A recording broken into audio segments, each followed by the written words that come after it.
And welcome back to KMIR Today, where we're putting family first. I'm Kitty Alvarado.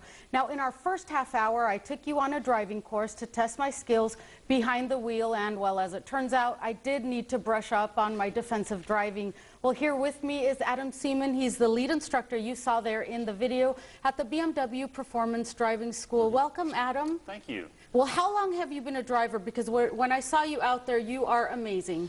Thank you. I appreciate that. I've been driving a really long time competitively. I don't want to give away my age, but I've been with BMW for 9 years. Awesome. And you know, what I didn't really get to spend a lot of time on at the school and really explaining in my story is that before you even get on a track, when you take one of your courses, you have to spend time in the classroom. Now, what are some of the things that you teach people in the classroom that you can give a few tips to our viewers here? That's a great point. We spend about 60 minutes in the classroom before our normal retail curriculum, and we go over vehicle dynamics and things of that sort. But one of the key points is the vision and how important it is in the car. Everything you do in a car is hand-eye foot coordination, but it starts with the eyes. And obviously, if you're using the eyes the wrong way, then you're going to do the wrong thing in the vehicle. That's right. That's what I did wrong. And then when you come out of the classroom, you get to drive an amazing car. Those cars are fast. Absolutely. But when you step into the car, I didn't even know how to sit right in the car, and it felt really awkward. Tell us what most drivers do wrong when they get inside a car. Absolutely. The first thing that drivers usually do wrong is their seating position. We like to focus on comfort first and then looking cool second. So that's really the wrong thing. You want to focus on comfort, of course, but safety as well, and being able to control the car. And there are 3 things that will help you do that. Having a good 45-degree bend in the knee with the brake pedal all the way to the floor, then the 90-degree bend in the arm with the hands at 9 and 3.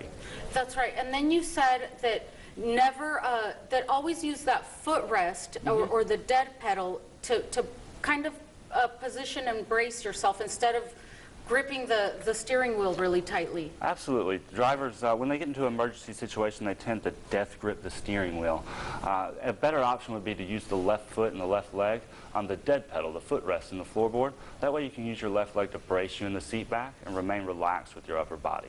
And what I loved about that place is that I really got to experience some real life scenarios, something that we don't really get to experience here, and the reason why we're really bad at it is driving in the rain. And I got to experience what it's like to hydroplane and really correct it. Now, you had a little acronym. What was it? And tell our viewers. Absolutely. It's CPR.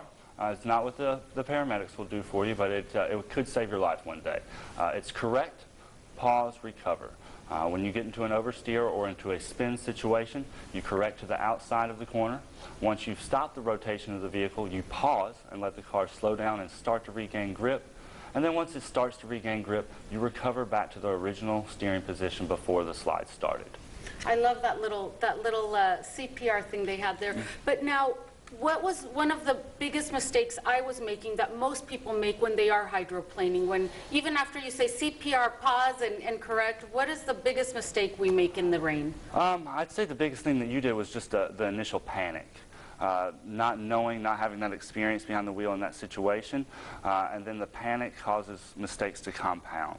Anytime something like that happens inside the vehicle, drivers should stay calm, cool, and collected.